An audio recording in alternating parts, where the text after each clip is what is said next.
16th of April, Rabbi Furst, Pierke Avos, Pesach. Fine, very good. Thank you, Lou. This is rather slower. First, as we mentioned, here she would summon up. She would take care of Zoom. First year learning a good of Pesach. Let's see. We left off, if I'm not mistaken. Haggadah by the Dan Anochi. We did Dan Anochi. Okay, so now by at the Hisham, right? I have to get a Haggadah. Yeah. Okay. Very good. Okay. Roy, did you check your microphone?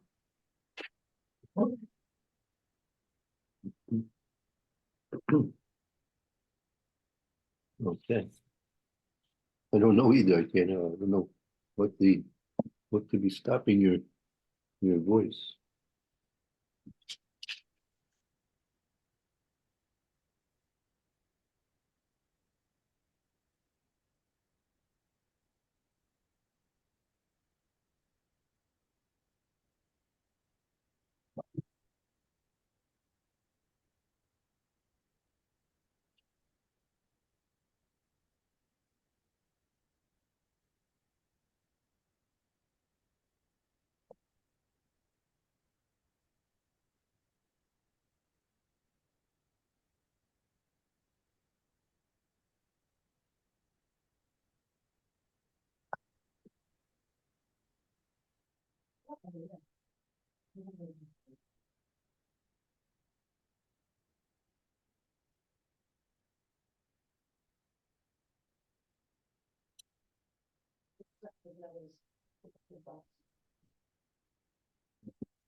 Big ones are.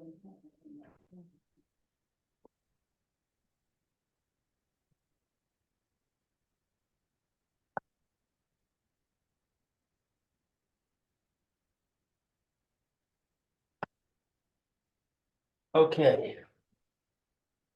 I got my Haggadah. Okay. Avadim Hayinu, is that where we were? Hisham.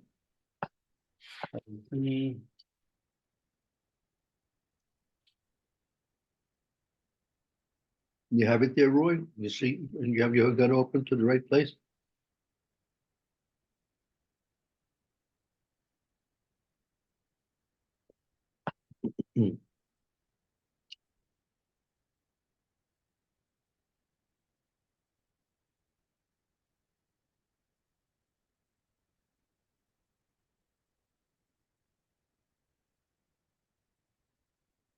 Okay. I guess we can begin if you're ready. Okay, I guess I should read since Roy is silent.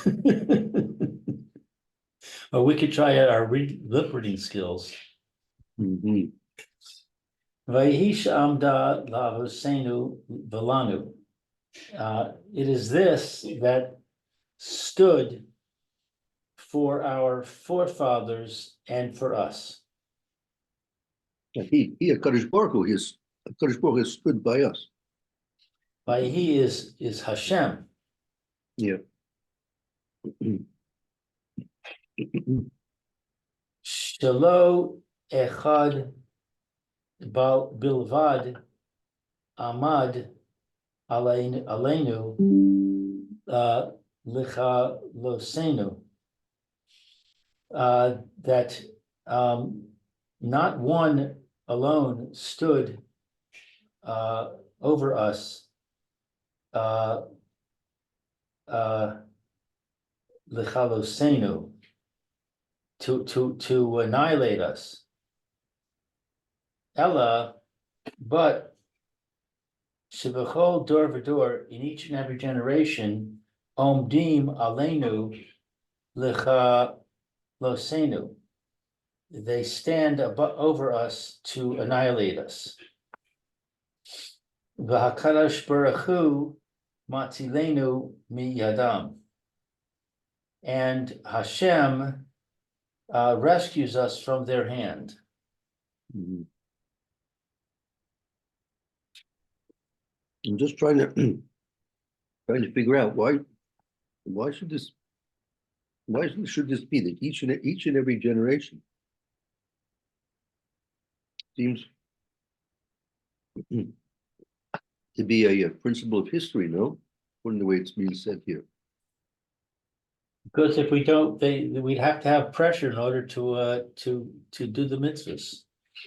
If we don't have pressure, then we go astray. So each and every generation faces that same challenge, no? Yeah, it'd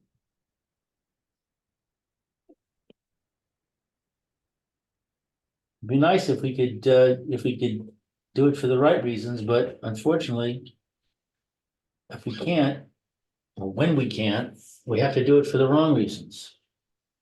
Right. Right. Kind of disconcerting. Um, well,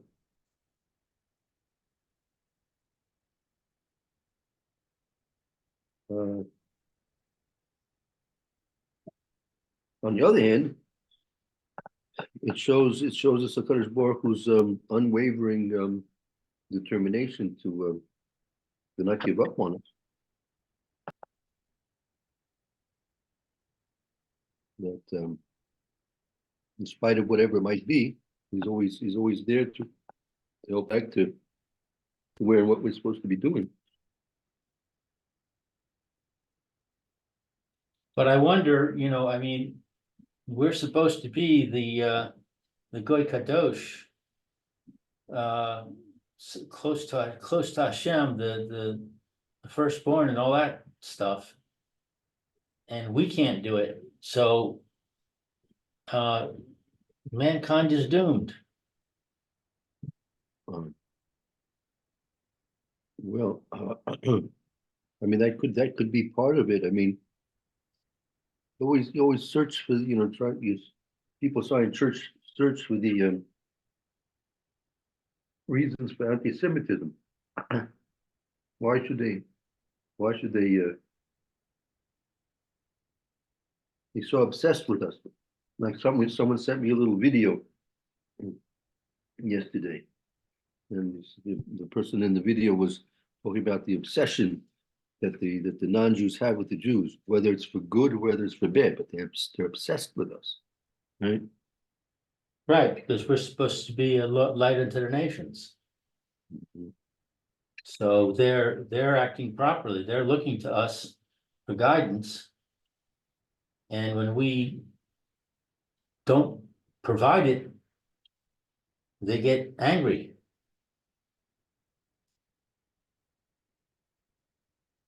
Right. That for the most part, this is all subconscious, and sort of on a national level of subconsciousness. Right, They're not directly aware of this, right? right, right, Um, and neither are we. but yeah, for the most part, that's also true. It's also true. Many times we're so submerged in our own physical aspects of life, we're not sensitive enough to the more spiritual and more essential parts of what we're supposed to be doing in this world. Okay, look, in any event, the Kadosh Baruch Hu is there to Matzilenu Miyadam, and that's part of the Haftakah that the Kadosh Baruch Hu made to Avram Avinu, as the Maral says in his Haggadah, that's included in that Haftakah, that promise that was made to Avram Avinu. Okay, I guess It let's continue seems on. to me that when the average Jewish person reads this Vayihi Shamda, he doesn't say Nevik, he says Baruch Hashem. Yeah, I mean, in terms of our praise to a Kadosh Baruch Hu, right? That it's like Lo Eleno, it's like a person who's constantly going to the doctor for this and that, and the doctor's always giving him the proper prescription, the proper food, all these kind of things. Yeah, but it's he doesn't realize, and he's very happy. He praises the doctor very much, but it would be much better if he didn't need the doctor, right? Right. Well, let's say the doctor was putting poison into his food. And the poison was causing the maladies. And so the doctor would put poison in his food, he'd get sick, go to the doctor would give medicine to heal him. He goes back home, doctor puts more poison, keeps going back and forth, back and forth. So he could praise the doctors just as much as he did before, because the doctor is helping him and healing him and curing him. But he could also say, Nebuch, I wish there wasn't the need to put the poison in there. Mhm.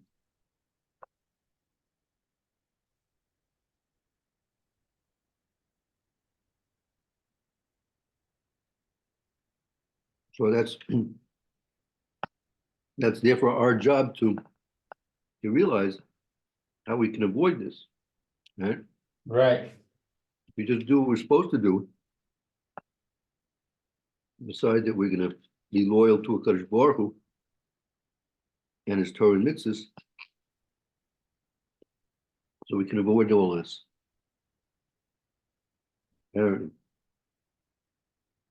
Okay. Let's continue on to the next paragraph.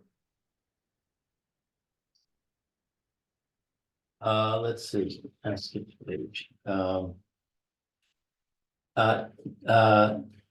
Say say ulamad. Go and learn.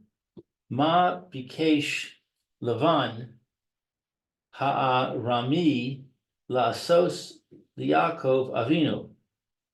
What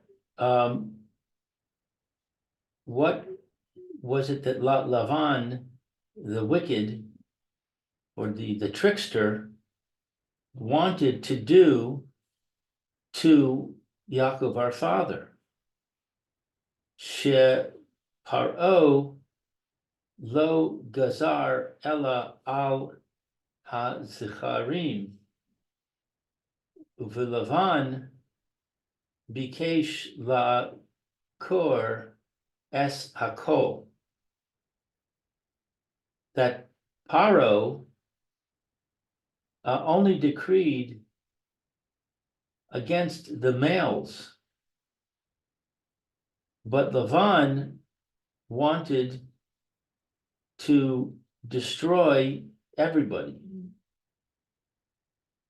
Shnei Amar, as it says, Arami Oved Avi Vaye Red meets Raima, the Yagar Sham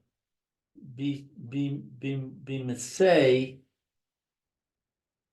Me'at Vayehi Sham Lagoy Gadol Atzum Virav. As it says, an Aramean attempted to destroy my father, and he descended to Egypt and sojourned there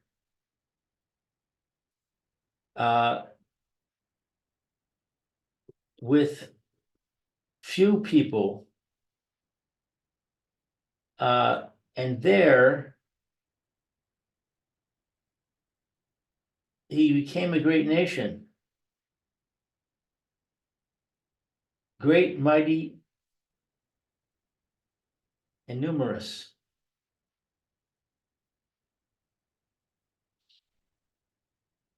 Okay. Biter? Oh, we lost the rabbi. We lost the rabbi, and Roy can't speak, so I'm all alone here.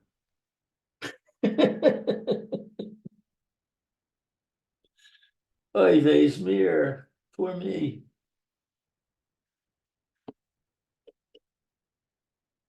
You know, Roy, there's a way to check your microphone. On the lower left, there's a select a microphone. And there's also a test speaker microphone. Hello, Rabbi. Hello, yeah, I think my battery's cut out. I have to plug it in. Sorry for the interruption. No problem. So I read, I'll say it over in English. I don't know exactly when you cut out. An Aramean attempted to destroy my father, then he descended to Egypt and sojourned there with few people, and there he became a nation great, mighty, and numerous. Right. Okay. Right, great, mighty, and numerous. Right, okay, so now the Haggadah is going to continue on with this. Right, so any comments on this?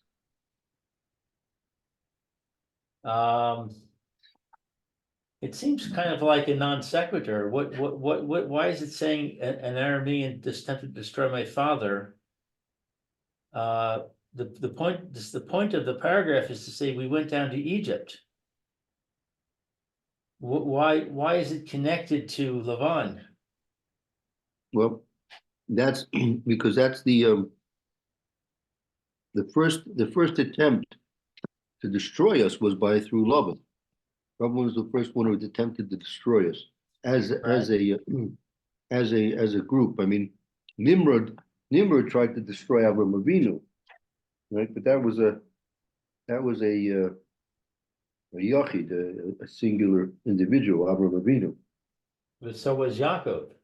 Well, this was also with his family. He has a family unit. Right.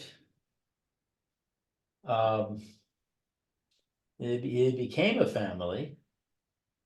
But so did Abraham. Well, I mean, when Nimrod, at the time Nimrod was after Avram Avinu, that was before he had the Yitzchak. So Right, but Nimrod was still around when Esav finally killed him. yeah. Nimrod Nimrod really never gave up on trying to do the worst. Right. But I think this is a point of that there was a collective. His Laban's intention was, as it says, the akares hakol, to trying to take care of the whole family. He would have done the worst. But Egypt had a redemptive aspect to it. We went there to go through a process that would forge us into a nation, getting rid of a basic flaw that we found in Abraham at the Bris Ben Habitarim. But Lavan didn't have any redemptive quality to it, did he?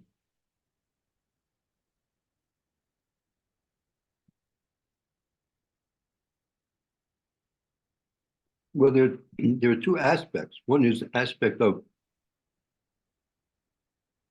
the reason to go to Mitzrayim, and then secondly, what the Egyptians did to us. Right. In spite of the fact we had to go down to Mitzrayim, what they did to us, they didn't have to do that. That was not really part of the plan. Right. That's one of the reasons that they were punished so severely. So they were supposed to enslave us, but they weren't supposed to try and kill us. That's right, correct. And Laban tried to kill us. So that's the similarity. Laban tried to kill us, and then Egypt tried to kill us. I think so, yeah. Okay. Weiter. Yeah, let's continue on. Vayered Mitzrayma, and he descended to Egypt. Anus al pi ha dibor. Anus, compelled by uh, a divine decree, Right, by Agar Sham, and he sojourned there.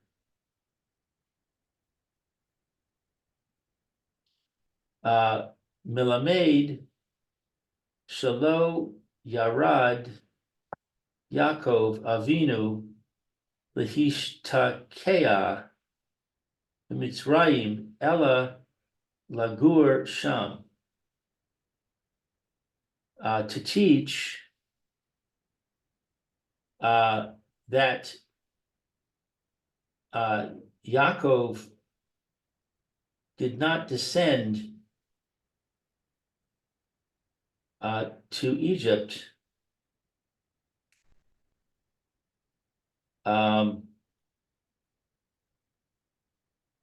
to settle, that's right. He was not intending to settle there. but only to sojourn temporarily. As it says, Vayamaru el Paro Lagur Ba'aretz Banu Ki Ein Mir'eh Latzon Asher La'avadecha Ki Kaved Hara'av Be'eretz Canaan. As it says, I'm sorry, they said to Paro, to sojourn in the land we have come, because there is not pasture for our flocks that That was due to the famine. Remember the famine that was taking place. So there was no more pasture for the flocks. So ostensibly, Yaakov Avinu gave the reason to Paro. They were there because they want to have pasturing for their flocks. right, the flocks of your servants, because heavy because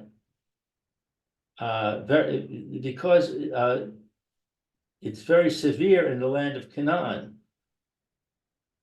The famine is severe in the land of Canaan. Vata yeshvu na avadecha be'eretz Goshen. And now, please, let your servants dwell in the land of Goshen.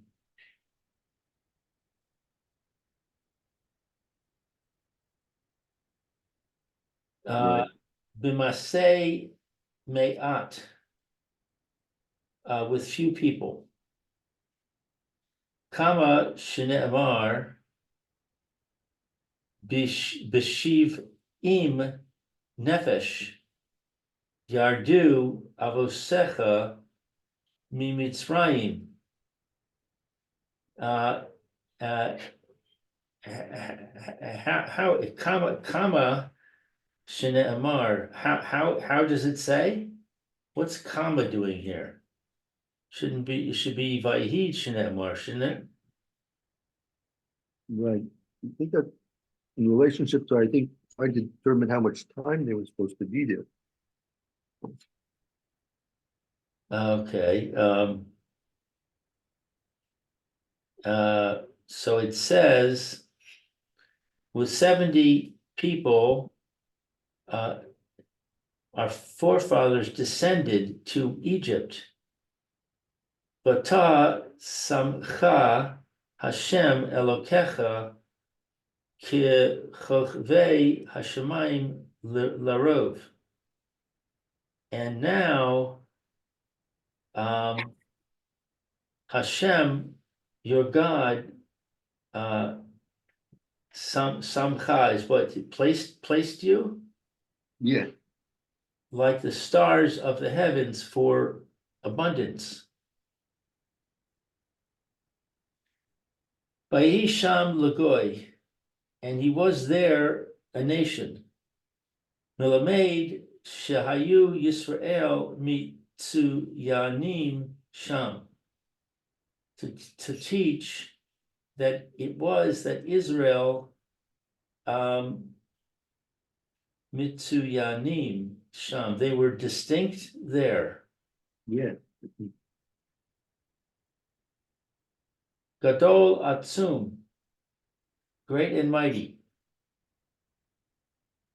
Chema Shene'amar Uvnei Yisrael Paru V'yish Ratzu V'yir Bu V'yatzmu V'ma'od Ma'od V'ti Malay Haaretz Osam.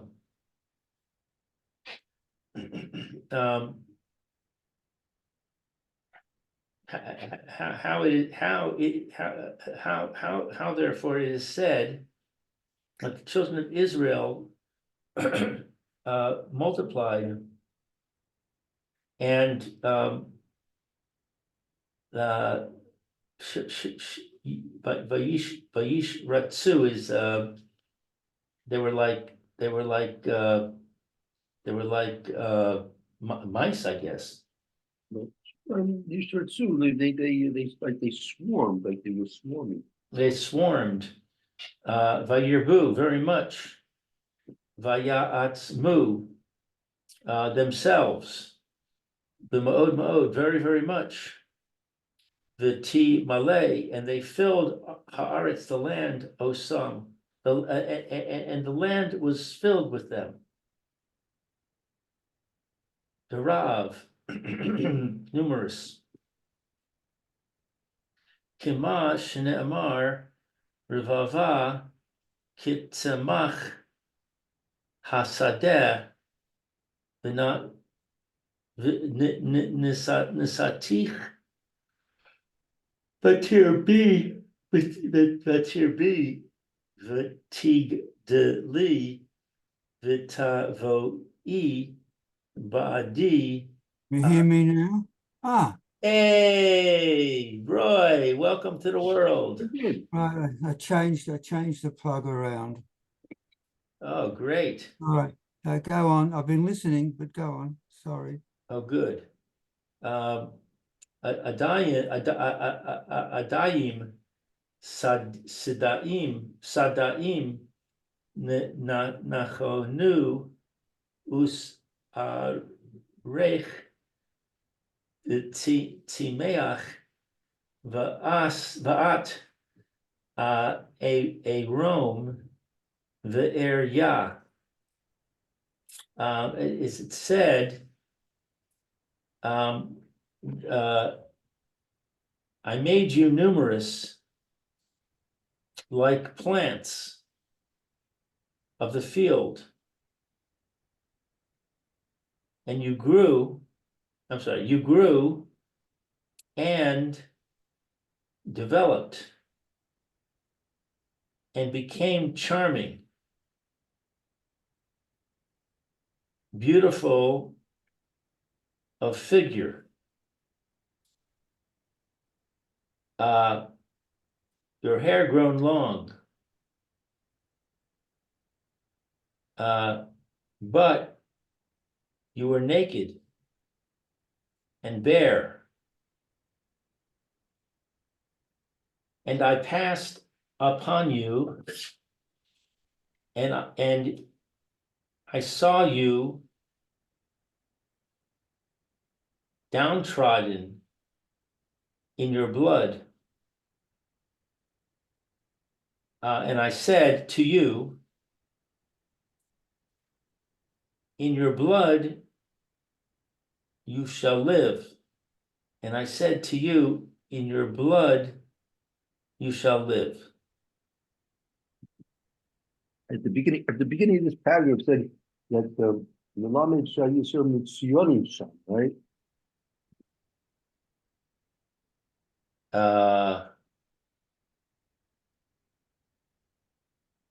I don't see that. Lamanim? So at the very beginning of the paragraph, Yayu Sham Nagoy, right? Vayhi Sham. Yeah, I see it.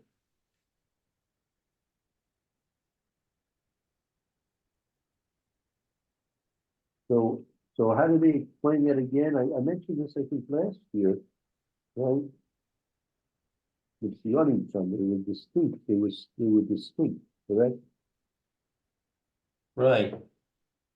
They kept their language and their clothing and their names.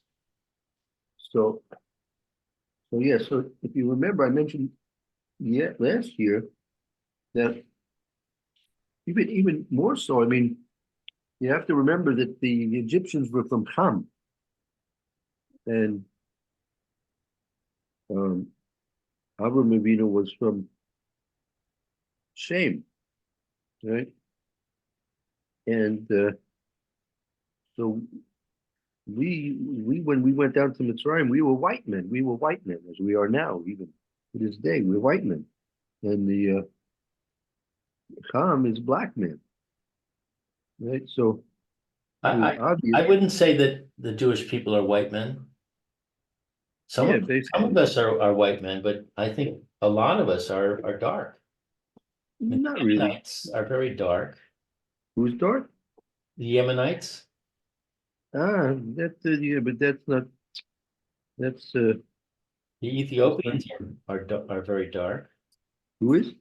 Ethiopians. Yeah, but no, that's the I don't think that's particularly genetic. But Shem was not from the black people. So Mitzionim, we were particularly distinct because of our skin color. But all the other things, our names, our language, right, those, our clothes, that was through our free will and choice, right? We could have assimilated by changing our names, changing our language, changing our clothes. That would have been something which would be in the realm of free choice. But the fact that we would have been known and seen amongst the Egyptians, I think was pretty clear. But so that's what the Haggadah is telling us. We were distinct based on our free choice. It wasn't something which we were simply All right, I think making the veil of I'm confused. If you're saying we were distinct because we were white and they were black, then that's not free choice. That's right. So that's because that's not going to be the point which made our distinction. Our distinction was based on there's no sense. If you understand this statement as being a praise to Klal Yisrael, right? So there's nothing praiseworthy about just, I mean, I guess they could have all gotten tattooed, but that'd be a big job. So this is something which we were being praised with because of our free will, something which we chose, even though we would have been distinct in other ways, but that would have been an expression of our free will. Needed to have some expression of our free will here. Right. And that was in that we kept our language, our clothes, and our names. I think so. That was a indication of our steadfastness not to assimilate.